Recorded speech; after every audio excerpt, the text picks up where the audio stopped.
Welcome to another episode of It's a Long Road, the Rambo series podcast. I am Ryan, and I'm very excited today to have a very special guest, Mr. James Rolfe. James, how you doing today? Hey, good. Thank you. So I don't want to put you on the spot, but I interviewed you like 5 years ago. I had to double check when it was. I can't believe it was 5 years ago. And I know you have 1,000 interviews. You meet a lot of people. Do you recall being a guest on Going the Distance, the Rocky series podcast about 5 years ago? Was that 5 years ago? Yes, it was. It seems like it was more recent. I double checked the date, and I thought it was more recent too. But I went to my YouTube channel. I was like, "Oh, posted January 2017." Yeah. So a lot has happened both in your life and, of course, my life. And I want to say, I got to get this out of the way. So when I invited you on that show, the reason why I did, of course, is it's a Rocky podcast, and I was Googling on YouTube like other people doing Rocky reviews and film reviews, and I came across Cinemassacre, and I came across your review of the Rocky franchise. I think at that point it would have been up to Creed, not Creed 2, because I don't think Creed 2 was out at that point. And I watched it, of course, about 20 minutes long, and I'm like, oh boy, this guy, he nailed it. He nailed the show. It's something I do episode after episode. This guy articulates in 20 minutes. Anyways, I was really impressed by it, and I know you don't take this badly, but I didn't know who you were. I didn't know you from any other YouTuber or personality on YouTube or what have you. But I really like how you discussed Rocky, so I'm going to invite him on. I sent you an email, and I forgot that I sent the email, and you emailed me back after some time. Oh, sure, I'd love to come on. I'm like, oh, okay, cool. Then I Googled you, and I was like, oh, this guy actually has a Wikipedia page, So anyway, so anyone listening to you knows who you are. But for me, it was I just want to say thank you because one, I'm just a ham and egger, but you took a chance on a small little Rocky podcast and you came on. You're very gracious with your time. But I just want to say I feel bad because my brother and I at the time were so inexperienced and our recording equipment was terrible. And I think I was like, man, I don't think I gave James the best interview. I feel bad. So time has passed. I've interviewed other people, but I will say having you on helped me get other people on my show, if that makes sense. And I was able to interview like Robert Tepper, who sang No Easy Way Out. I interviewed nice. Vince DiCola, who did the Rocky IV soundtrack.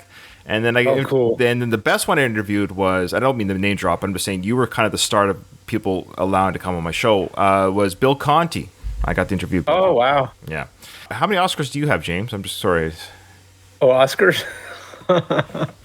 So anyways, I just wanted to thank you again for coming on the Rambo podcast. So tell the listeners, what do you do, who are you, and why would people know you? I'm best known as the angry video game nerd. I review old video games, the ones that you don't want to remember, the ones that frustrate you. Yeah, that's really all it is. It's a nostalgia channel. I do nostalgia stuff. Yeah, Rocky's a big part of it. That's especially cool, too, to hear that you found out about me from Rocky. It's always neat when it's something different. Some people say, oh, I learned about you from your horror movie reviews or Godzilla or something. So that's always cool. You were the Rocky guy, and that's how I first found out about you, was searching out Rocky stuff.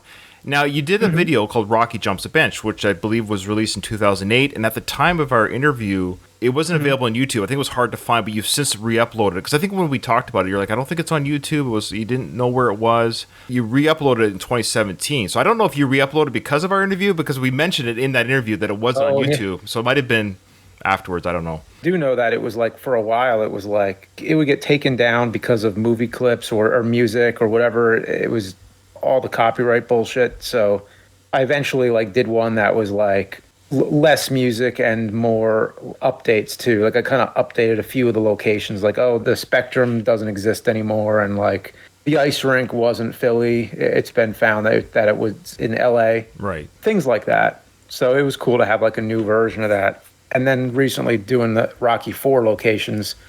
So that was the sequel. Very long overdue sequel, Rocky Climbed the Mountain. Definitely want to talk about that. So your partner in that video was someone that I've become friends with through my Rocky podcast, was Derek Wayne Johnson, and he's been very kind and gracious with his time.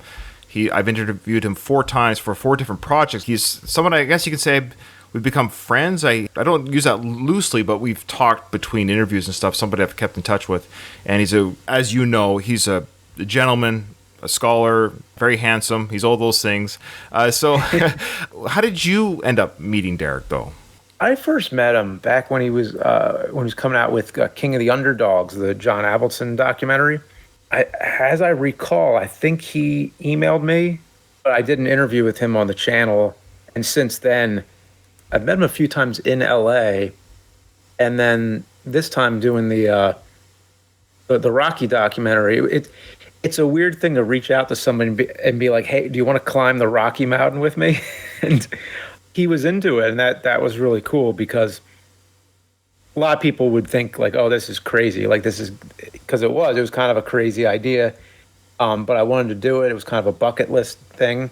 Just wanted to see who was going to go with me, and he's been like my Rocky buddy. Even though we like all kinds of stuff, we like all kinds of films, but we kind of met over Rocky themed things, John Avildsen, those kind of topics.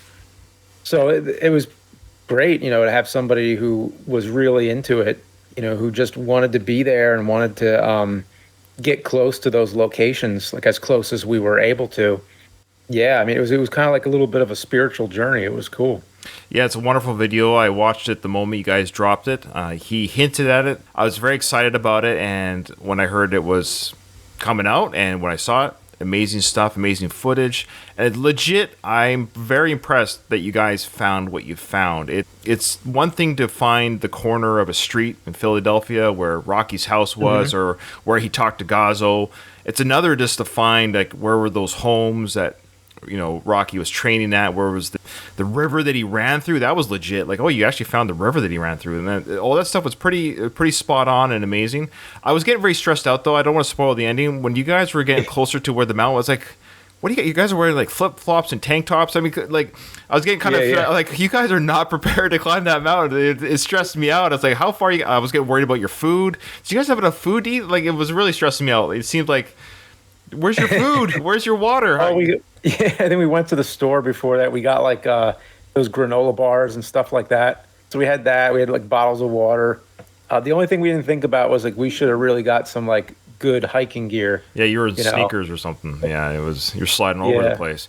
But yeah, it's a wonderful. Yeah. I'll just plug it. I mean, obviously, guys, if you're a Rocky fan or even obviously just a James Rolfe fan, I'd recommend watching that video. I mean, nobody needs my plug. I mean, I don't know what. Anyways, you're gonna get a huge bump for my plug. But anyways, I just want to say it is amazing and well done. But I have a challenge for you and Derek for another Rocky location though. Oh, okay, cool. The Rocky 3 beach scene. We need to have you guys do the beach, and and you guys will have to do the run with each other, and glistening legs and high shorts, and hug each other in the ocean. I mean, that has to be the follow-up. Yeah. Rocky ran a beach or something. Yeah, Rocky ran the beach. There you go. Perfect. So you heard it here, folks. That's my challenge to you guys. Is that? Cool. And then you'll have to find Tough Jim. That was the gym that Apollo took Rocky. It's called Tough Jim. So I don't know if that gym is still there, but it'd be interesting to see if you guys could find that location. Well, now you got me curious. I'm gonna start looking into it. Well, you've got me curious there, James. Okay. Yeah. All right. So there you go. There's a little bit of Rocky talk, but now we're going to roll into, of course, into Rambo. This is a Rambo podcast. What is your fandom overall with Rambo? Or is it just Rocky? Am I dragging you through this? What's going on? Oh, yeah. Like, I probably saw, I was going to say Rambo 2, but technically it is Rambo 1. It's First Blood Part 2. It's Rambo First Blood Part 2. Yes, that's the official. Yeah. It's always been kind of a confusing situation. Like I remember as a kid, I think my dad showed me these movies, or they were on TV or something, and I was asking him, like, wouldn't it be Second Blood? Like, there's First Blood, Second Blood. Yeah. Well, Last Blood, that one fell in, so you're right. It should have been Second Blood. Or More Blood. Additional blood. Yeah. Rambo 2, whatever we call it. It's fine. Was like the NES game. So it was the same plot of the game where he has to go into Vietnam, right? Yep. And he has to take the pictures, and I think he asks in the beginning, he's like, what, you just want me to take pictures? That's it? You don't want me to, like, rescue the hostages? That whole plot happens in the game, like, in, like, the speech bubbles. The first movie, I think, is the best, in my opinion, but it's very different. It's not what you think of when you think of Rambo. You think of him, like, running in to rescue people, whereas the first movie, it's just like a war between him and the police force. But this movie was where he got like really ripped and went into that like macho 80s hero character. Yeah, I mean, the second movie is just, it's classic. It's very different than anything he's done like with Rocky or anything. It's just such a different character. Sly probably is one of those actors you kind of think of in a typecast kind of way as like just doing like one thing, doing like an action hero, but it's so different, Rocky and Rambo. People have made fun of Sly throughout the years for his acting chops or what have you. But when he plays Rambo and when he plays Rocky, I don't see Sly. I actually see the Rambo character in Rocky. Like, he does a great job separating the two characters, and he's known for both. And there's very few actors that can do that. I mean, when you watch Indiana Jones or Harrison Ford play Indy, I don't think Han Solo. There's very few actors that have been like immortalized by a certain character where they can be almost two different iconic characters, and you don't get the two mixed up. I think Sly's one of those few people who've done that. Yeah. I think this movie is a great testament to that. And that's a good point about Harrison Ford too. He has a lot of roles, but two big roles that you're known for that are different, but they're kind of the same. They're kind of a little bit related, but different. Yeah, because I think every actor channels themselves to some degree within their own acting. It's just natural. Yeah. Before I forget, I found out that you were the first person on YouTube to use a thumbnail. Did I hear this wrong? It was on another YouTube channel. I'm not sure, actually, because I don't remember it letting you pick thumbnails back then. I don't know when exactly the thumbnail would have been, but I'll see if I can find the video. It's one channel that I follow. They were doing like YouTube history or just the first, like they're talking about like records that were broken or what have you. They mentioned you, and it was just like apropos because I was like, oh, I'm going to be talking to James like in 2 days when I watch this video, and they said that you were the first use of the thumbnail. So maybe it was by accident. I don't know, but I was gonna. Okay. Oh wow, well, it's pretty cool though. That's pretty awesome. Okay, so do you remember then the first time you watched Rambo? How old you were? Or did your parents rent it for you or something like that? Oh, pretty young. I mean, I don't really remember if it was a rental or if it was on TV. I mean, I suppose it had to be a rental because I remember the fuck 'em line in part 3. Yeah, it's a big moment. 2 and 3 kind of blurred together in my memory a little bit, but I was definitely pretty young when I saw them. Right. Well, how old are you now? If you don't mind me asking. Oh, now I'm 42. Yeah, so I'm just about 5 years old now, 4.5 years older than you. Yeah, so that sounds about right. So you would have seen part 3 for sure on VHS or rental because my mom took me to Rambo 3 in the theater. That was my first Rambo film to see in the theater was part 3. I would have been 13 at the time, so you would have been 9. Yeah, so okay. Yeah, you would have been young when part 3 came out. So really, you're still quite young. So for you to be about 9 years old, 10 years old, and already those 3 Rambo films, I can't imagine your parents are rushing to get you the Rambo trilogy at that age. Yeah, I don't think so.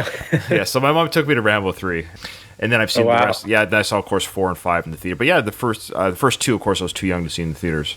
Oh, cool. Because I actually just watched your Saturday morning cartoon video. I think it's your latest one on your channel there. And I noticed all the cartoons you were mentioning. It's like, oh, these are all your memories. And these are all James' memories of cartoons. They didn't relate to me, so I knew you must have been just that. It's funny because with cartoons, it's like there's a certain cartoons that will come out that when you get older, you think to yourself, I'm not watching those. Those are for kids. And I was probably 10 or 11 when I'm thinking in those terms. So that makes sense because my Saturday morning cartoons were quite different. I mean, I used to watch like Hulk Hogan's Rock and Wrestling. G.I. Joe, of course, was big. He-Man. Yeah. So I was just, but the Muppet Babies and the ones that you were bringing up, those were kind of new. They were like, I've stopped watching it. And you also mentioned your video about Saturday morning cartoon. They were definitely called that when I was a kid. That was like and it was like basically from like 6 in the morning were kind of the more unknown ones. 8 was like prime time. 8 in the morning was like prime time cartoons. And then by noon, you didn't stick around by noon. You were going outside to play. Like, oh, these are garbage cartoons. So it was definitely a real thing. Was that Saturday morning was for kids? It was their YouTube. Cool. That's all we had. It was like we didn't have YouTube. We only had like 4 channels, and they all played and you used to have to decide. It was before VCRs. You'd have to decide like, which one am I going to watch? I don't know which one. Oh, it's a repeat. Good. I'll watch the other one anyways. And so I think trying to switch during the commercials, and then they all play the commercials at the same time. You're like, So I think what people like about your channel is that nostalgia. I know we're going kind of back and forth, and I apologize. That's all right. I want to make sure I speak to what you do, and I know people are watching for that reason too. So what is it about the nostalgia of that time that certainly you have tapped into as a creator, but why do you think it resonates with people so much? Why can't we, quote unquote, just let it go, as they say? Let it go, yeah. I don't know. But that's kind of like a theme in a lot of my stories too. Things I hope to create and also things that I have created. Like there's always a theme of, the angry video game nerd is sort of like, can't let the past go. But he looks back at the past in more of like a negative way. So sure. Yeah, I don't know. It's like you look back to the past to find some kind of meaning in your current life. And try to recall something that was important to you or something that's a part of you. I think it has to do with that. It's a lost, I would say art, but kids today, and I have kids, I know you have kids, I think you've had a second daughter since our last recording. When they become our age, 30 and 40 years old, let's say, what are they going to, like, they don't, everything's at their fingertips now. Like my kid, like my son, who is a big Simpsons fan, he's 10 years old. He's binged The Simpsons like twice, the whole all 30 seasons on Disney Plus. He just loves, but there's no waiting. You know what I mean? There's no like I watch this on Saturday mornings. There is something nostalgic about the Saturday morning or after school specials. And what are quote unquote YouTube creators going to be doing 30 years from now? What's their nostalgia going to be? Is there going to be nostalgia? Yeah, I don't know, because like already I'm trying to find like nostalgia more recent, like just like, hey, we're always talking about the 80s, let's start talking about the 90s, and now, well, let's start talking about the 2000s. Just trying to figure out, like, is there any point where it just stops becoming as important, or it doesn't have the same charm? There is something unique about the 80s and 90s, I think, and I heard some not theories, but people have speculated something happened in the 2000s where identity. Remember the decades that used to have identities? You think about 70s, 80s, and 90s. There's a unique identity. 60s and 50s. There's unique identity. You could say, oh, that outfit's from the 50s. That outfit's from the 70s. Look, he's wearing bell bottoms. You know, you could always identify identity with style, fashion, and music with every decade. But I feel like after the 2000s, what were the 2010s? What was their identity? 2010s are tough. 2000s, they're still a little bit of a carryover from the 90s, I guess. Little bit. There's like AOL and like still going on, and I just remember Napster. So is that the new nostalgia? Is computer related stuff? Maybe MySpace. Yeah, it might be the new nostalgia. Might be computers. All right, interesting. All right, maybe. Yeah. So are you ready to do a little bit of a Rambo discussion here? Sure. Yeah. I think some people. I just want to make sure we'll get everyone. If I'm missing any chat here, okay. It said here. This was from Backdoor Wolf. This says you're only young once. You won't be nostalgic for things now like you were when you were a kid. I understand. I guess what I'm asking, I'm trying to put ourselves in a kid's position. That's what I'm saying. Is like, I know we can't be nostalgic about today, but I'm wondering if the people, my kids, for example, what are they going to look back on as now? Like, oh, I remember watching Simpsons on my iPad. Boy, that sure was the day. It's just weird. Yeah, it'll be interesting to see what. I'm already prepared to like remind them, be like, hey, look, remember when you used to watch this? I already do that actually. Like, there's stuff that the oldest one is 9, so I'll show her things that I'm like, oh, remember when you were like 2 and you watched this? And they don't, or does she? Sometimes it's kind of like you're unsure. Maybe she remembers it, or maybe she doesn't, or she's like embarrassed to remember it, or that's not cool anymore. Right. You know, they want to grow up so fast. Oh, no, I have an 8-year-old daughter. I feel you. So good luck. All right, so you're ready to watch a little bit of Rambo. So what we're gonna do is I'm gonna replay this last scene because it's the most probably considered the most iconic scene. It looks like Rambo's about to get some serious shit right now. Yeah. So I just want to replay it again because it just sets the action that we're about to watch. John, come in. Murdoch. He's here. Rambo, this is Murdoch. We're glad you're alive. Where are you? Give us your position and we'll come to pick you up. Murdoch. Yeah, you like that? I'm coming to get you. First of all, I'm just so glad you played that because I knew you were doing this in like pieces, like how you're going through the whole movie. I'm like, oh man, like I hope I get the scene where he says, Murdoch, I'm coming to get you. It's like the Adrian Wynn scene in Rocky 2, you know what I mean? It's that. Yeah, like the only thing close, which I think is 3, is when he says, I'm your worst nightmare. Yeah, yeah. It's like, no, I got to show James because it gets you in that mood again. That music kicks in. He's about to backhand that big Russian guy there. And the lightning flash. I forgot about the lightning flash. On cue, man. Nature was on Rambo's side that day. Nature's like, hey, could you imagine like Rambo's actually doing this? He's making this big speech, Murdoch. And then Thunder cracks, hey, that was cool. Cool. All right, I'm coming to get you. I just love it. Absolutely love it. Okay, so we'll watch a little bit of this breakout action sequence for a bit and we'll comment on it. Mm-hmm.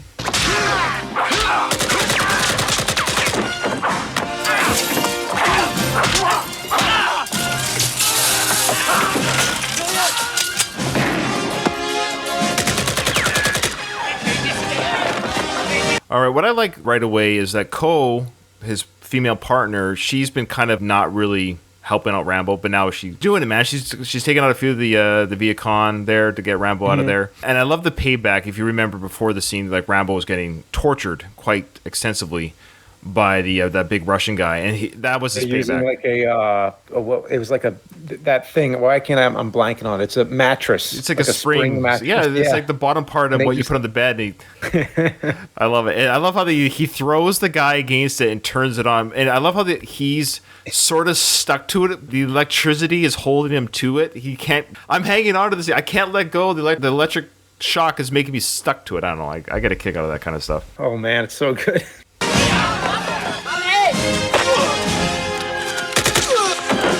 See, now Cole's taking out like 4 guys.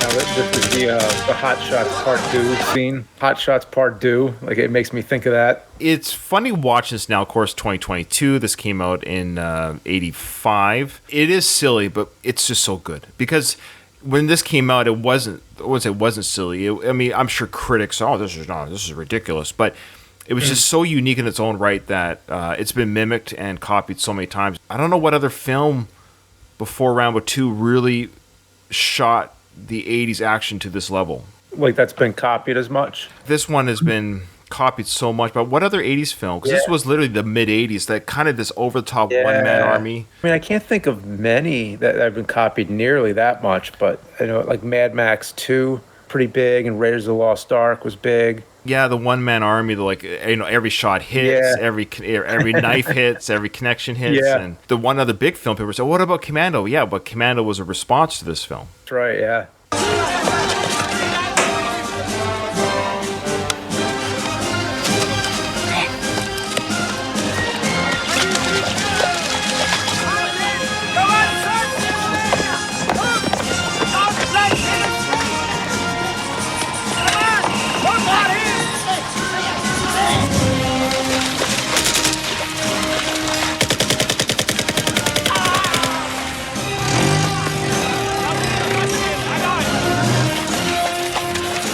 So I just love how many soldiers, I mentioned this in a previous episode when they first went to the camp, but just how many soldiers are at this location. You have, 10 prisoners of war, but they have 100 Vietnamese soldiers or Viet Cong soldiers here. It's like, where do they sleep? What do they eat? Who's cooking all their food? I mean, this is quite an outfit. And they have a helicopter. It's just over-the-top protection for these 10 POWs that they move around every 2 weeks. I like the barbed wire, just moving it with his bare hands. Yeah, Rambo doesn't have time to put on gloves or any kind of protection. He's just got to move that barbed wire. Oh, I forgot to mention, of course, for our listeners, there's Russian soldiers have also joined the Viet Cong army. So Rambo is literally against 2 different military factions here. These guys are just, again, protecting or hiding POWs. That's all this assignment is. Like, your assignment is they've got 10 soldiers for every one disease-ridden, sick POW they can't move. For our listeners, there's the big escape. Rambo and Co. are running out of the camp.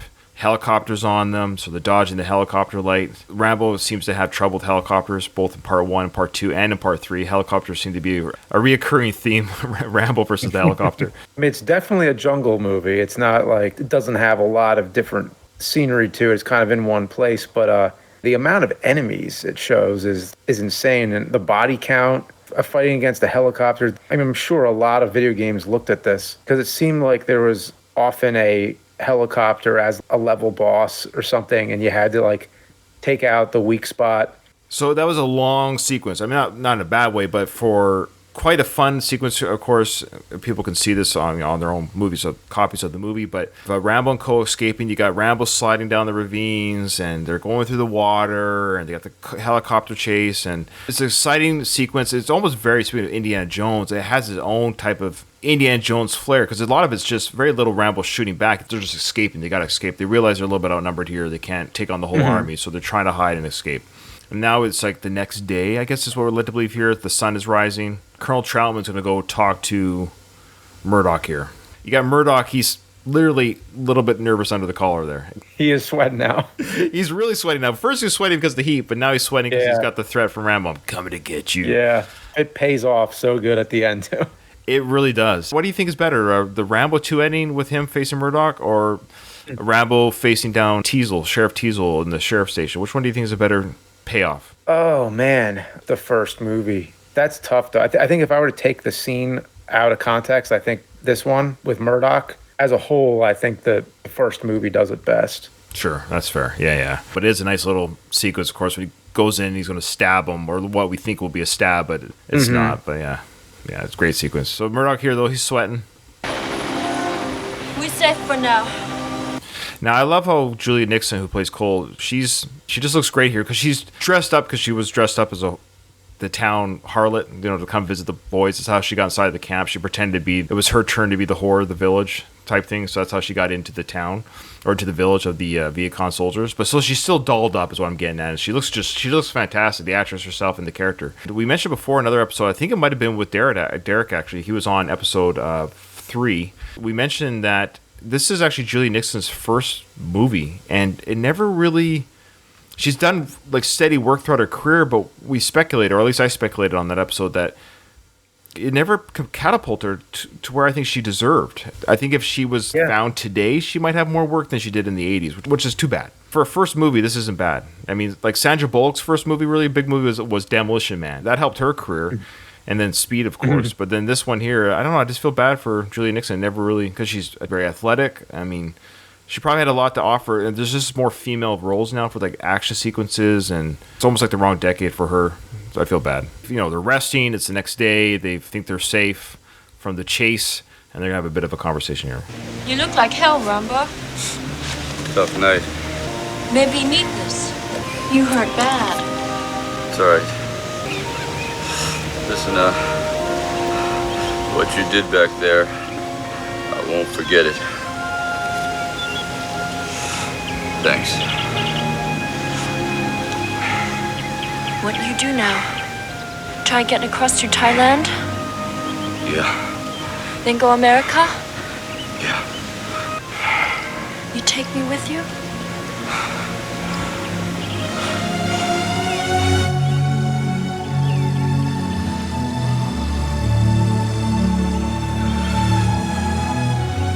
You take me?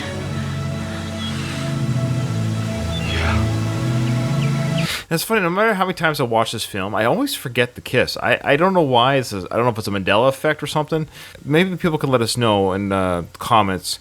Was that kiss always in the film? Because I know they filmed the kiss, but I'm trying to remember if there was a cut without it. I can't recall.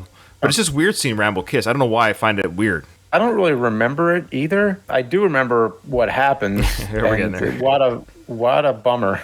Just so you know, and James, the author David Morrell, which I had the pleasure of interviewing at the start of this podcast, he wrote the adaptation. So he wrote and created the character Rambo, First Blood, but then parts 2 and 3 were made as films, and he's the only author that has the rights to write the Rambo character.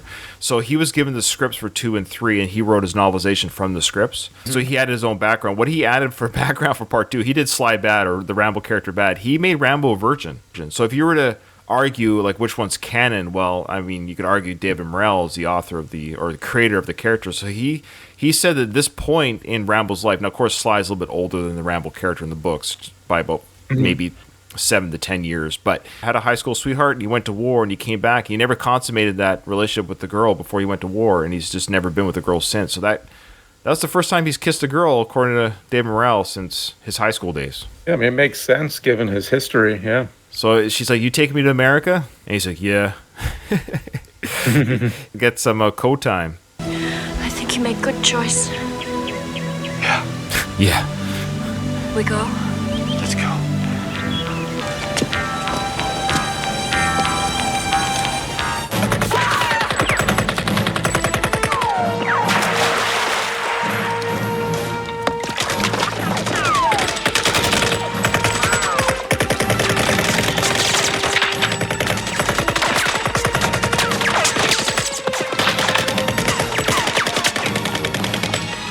Guy that kills. Okay, so I should say first. Okay, let's go. So she goes walking away. He's like, "Oh, I forgot my bow and arrows." He goes back to get his bow and arrow, and she's out there exposed alone. I guess in theory, him forgetting the bow and arrow saved his life, because if he had been walking out there with her, would he not have been? I wonder. Would he not have been just as shot as she was? The guy was hidden. That her getting killed alerted, of course, that he was now, they're under attack. But Had he been just as available to be hit there, in theory, he could have been hit too. What do you think of that killing of Ko there? I don't think I ever liked it, really. I mean, now I look back at it and I think of it a different way. Now I'm just like, well, it's meant to be shocking. It's meant to get you upset. I think as a kid, when I saw that, I'm just like, no way. You got to be kidding me. Why would they be so cruel to have her die? It is pretty brutal. I'd say graphic. It's one of the more graphic kills of a character in the film. One, because it's the quote-unquote good guy. It's a good person being blown away, so you don't enjoy watching that. When it happens to the bad guys, you get giddy from the, look, they're getting torn apart by bullets. But when it happens to a good person, especially a female, I know it sounds, I don't know if that's a bad misogyny. I don't understand. I know, like, watching women getting blown apart, it's a little bit more disconcerting for me anyways, and it wasn't common for films. I don't even think back then, more so now because we have more equal rights in films, I guess, with woman actresses or actors playing these more violent roles. But seeing a woman getting blown away like that, it wasn't very common, at least in my viewing days. I can't think of many other movies. I mean, I know Mad Max, the first one. Sure.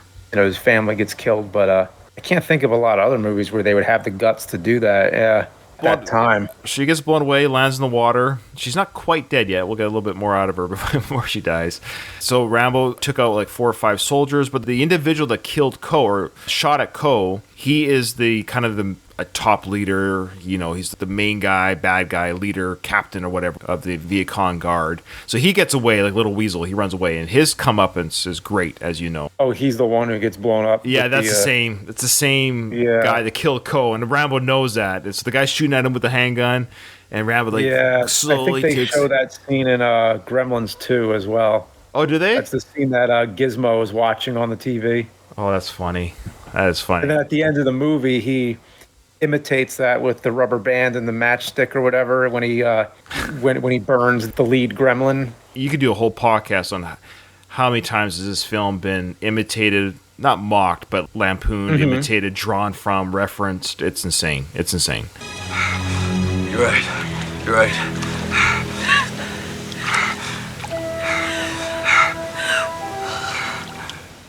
Rambo, Yeah. you not forget me. No.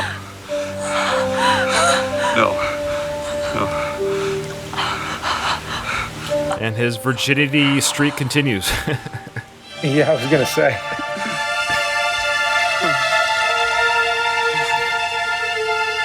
That's actually a really good shot there of him holding in the water. That actually make for like a good oil painting or having Rambo hold someone like that. It's actually a really cool scene, cool shot. Yeah. And if you notice too, that film, it's almost like soap opera look to the film. Like it looks not blurry, but Glossy kind of. Glossy. There's the word. Yeah. I want the rescue team ready to go in 1 hour. You're risking your career, your reputation, even your family's security. You honestly think any one man's worth all that? Yes, I do.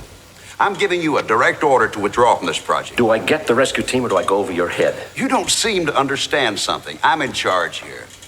You're just a tool. We're the machine. I want him placed under arrest. He's not to leave the base. Never had a chance, did he? Like you said, Colonel, he went home. Well, that's where we're going to stop. I know it's right where the revenge sequence kicks in. But let's talk about that sequence just before. So Murdoch's telling Troutman about, he's just a tool. I'm in the military. I'm in the Navy, I should say. And there are days or moments where, you kind of feel that way. And I understand that there's a big machine. There's a big mission or wherever it might be. And at the end of the day, the people that kind of run the machine or part of the machine, we're just tools. If I were to quote unquote die or fall over, somebody else just rolls in and takes my place. It's unfortunate, but that's kind of the nature of the military in general. It's what we sign up for. You wouldn't talk that way, to speak that, like that's the way that it works. Like everyone is kind of trained to know the other person's job to a degree. So if someone does fall or whatever, that there's someone else that can come in and take the place.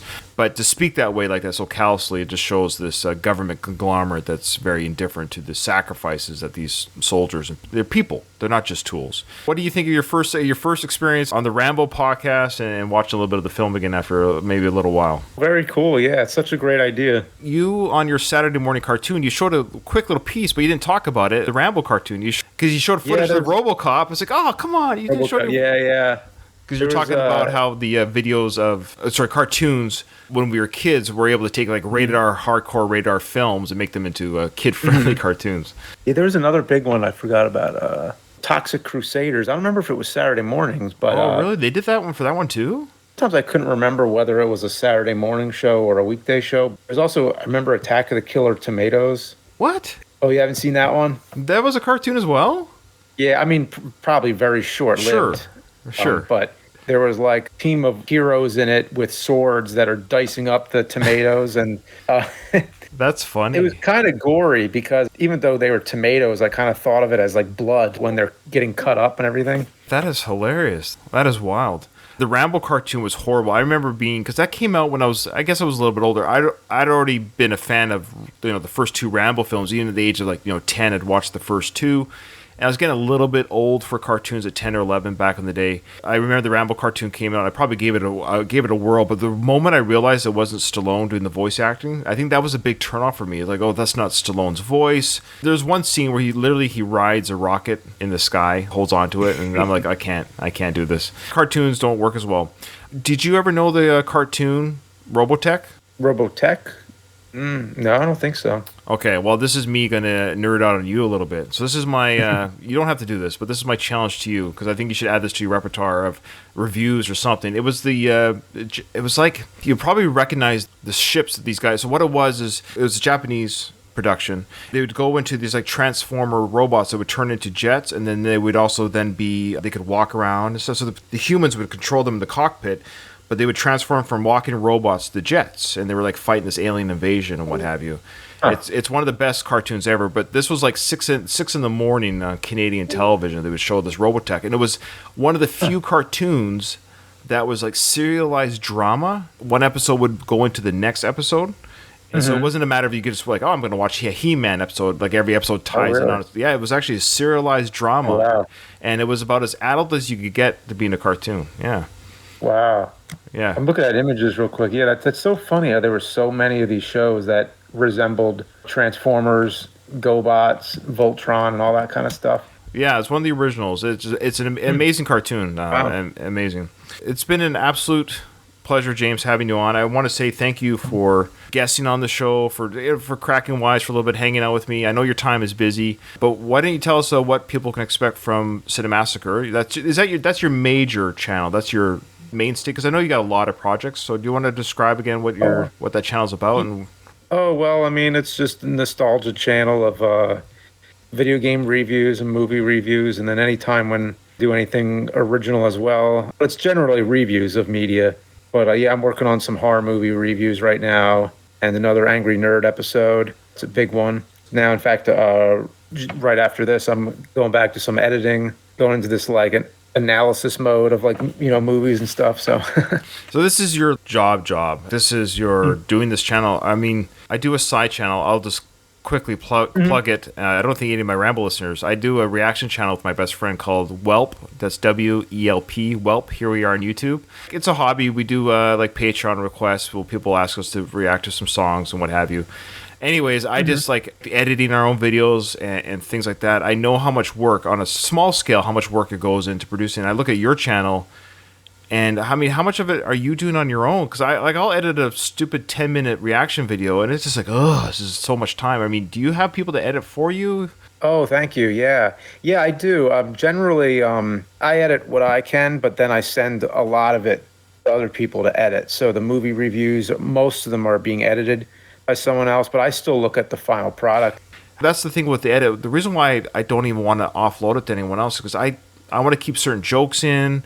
It's that creative control, because when you send things it's creative control, yeah. It's like they edit it exactly how you want. Like, so how do you tell them how to edit it before they get it? They have the script, they have everything, they have all my notes. Because generally what I edit, it's already laid out because it's already written in a script. So like, here's how it goes. Will even be like notes in the script, like show this image, get it from this time code of the movie, use that. With all that work there, you might as well just edit it. Well, that's what I thought before. Okay. But there's so much bullshit work when you edit. It's like you're leveling out the sound and like trying to equalize the volume and do like a fade in here. And so much of it's technical, like color correction and like everything that goes into it. It is kind of easier to offload that because then once you offload it, you can start writing the next episode. So you're writing it while they're editing, and that keeps a flow going. No, that makes sense. Yeah, like I said, mine's just little reaction channels. It's just basically the video of me and my friend. I do the overlay and put her... Yeah. And I do it for this video, too. You'll see that what I'm looking at right now on Discord is not going to be what it looks like on YouTube. Are you allowed to say what your next Cinemassacre video is going to be? Because this, just so you know, this will be about a month. This is going to be a month out when this comes out. I'm aiming for like 8 videos in October. The first one's probably going to be the Munsters review, which is shot and done. Somebody's editing that, but I'm doing the writing, shooting, and editing on the one that I just did today. Today I'm doing one because it's like really specific. I pick which ones I edit myself and which ones I give to someone else. Like, okay, you could do this. This one is really specific. This one might just be easier. I edit, but the next one I think is the Munsters. Okay, there's a remake that Rob Zombie's doing with the Monsters, I think, coming out. Oh, that's it. It's the remake. Yeah. oh, it's that remake. It's already out. Well, it came out very quietly. Oh, geez, I feel terrible. I think it's only on U.S. Netflix, as far as I know. Oh, I haven't seen it. Like, I haven't seen it advertised or anything. It came out very quietly. I mean, half of the video, though, I spend talking about the original and Rob Zombie. Just like a little tribute to Rob Zombie, a tribute to the original show. And then the second half of the video is like what I think of the new one. It's like anything new, you're digesting it a lot of it, because a lot of it I'm like, whoa, like this is weird. It's a weird movie. I seen the trailer. I admit I did watch the trailer out of curiosity because Rob Zombie is a character in of himself, and the movies that he does are quite violent and gory. And then I thought, okay, I know he's doing a family-friendly version of this, is my understanding. Does it stay family-friendly? It's the only Rob Zombie movie you could show your kids. That's insane. I don't know what they'll think of it, but you could show it to them. The visuals are great. But let me tell you, visually it just looks like the pure embodiment of Halloween. Like it looks like a retro Halloween commercial. The lighting is all just hyper colors. Everything is just vibrant and. All right. Well, by the time this episode comes out, it actually might be Halloweenish time. So that's funny. We did get one comment here on our Discord about Tough Jim. This was from Pooches. They said, I did some research about Tough Jim that you challenged James to make a video at, and they came up with nothing. But there is a website that has Google Map links to other locations of that film, Rocky 3. But Tough Jim might be something you're going to have to do some mystery, or Sherlock Holmes type work to find out where the Tough Jim location is. Oh, okay. That's not known? I believe it might have been spelled... Try Tuff. I can't remember now. I don't know if it was phonetically spelled or correctly spelled, but either way, it is called Tough Jim. That's where Apollo takes Rocky. This is where it all began. He says, "This is where it all began. This is go back to the basics." And yeah, okay, yeah. So, are you honestly going to look at doing a Rocky 3 location beach sequence, or Rocky ran the beach? It took me years and years and years to do the Rocky 4 one, so hopefully, I think this one might be easier. I don't think it should be as much. Yeah, it will be, but still, like just putting it on the list of everything else that's coming up. You got a busy life, and I'll let you go. I'm sorry, I could keep talking to you. I could nerd out with you as well. If we could talk Rocky Rambo video games, and again, James, thank you so much for coming on the show and honestly, giving me another chance. I would say like a redemption, because you were very kind and gracious with your stories. First interview, because you did a lot of. We asked you a lot of how you got started and all that storyline stuff. So I didn't want to repeat all that same mantra, and you're probably tired of talking about that every time. Oh, that's all right, yeah. But thanks for coming on this show, and good luck to you in your future endeavors. Oh, cool. Thanks. You too. All right. Thanks, brother. Bye-bye. Bye.